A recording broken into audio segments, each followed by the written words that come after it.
渔业署推动远洋渔船减船计划，高雄登记要报废渔船拢总有82只，因为计划造成这拆船厂的业务量增加。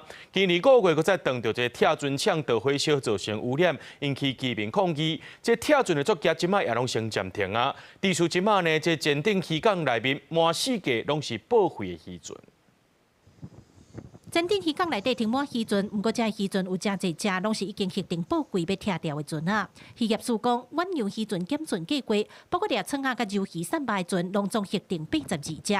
自去年10月开始拆，到今年4月，拢总才拆11只。5月基顶的拆船厂火烧，佮加上拆船的量汹汹增加，引起附近居民的抗议。甲当已经停工3个月过，也个港内出现这款船塌船的停法。前顶渔港总共有36个船室，80只。使用了9个船席来并靠啦。由于三把船啊，大概要到1个月。俩迄啥，我讲成迄种的。迄较细只，所以伊1个月当拆头2只。嘿。啊，咱目前就你知影呢啊，咱高雄有几间拆船厂会当拆？2间。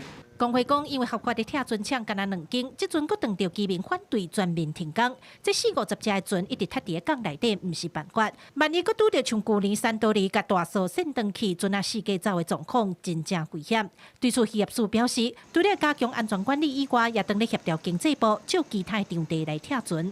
正与经济部能源署跟新台海基公司协调中，希望经济部跟新台海基公司能够同意短期租借。该公司的部分产地作为渔船集体的用地。掠创的船宝贵，一栋补助6万块；掠游鱼的一只船补助2100万。不过，拢爱单船拆购才领会到。工会表示，因为汹涌逼大量，现在除了欠拆船厂以外，后手拆落来材料处理问题，环保单位也爱对上卡步，安尼才会当提升效率。记者柯家祖柯超用高雄场报道。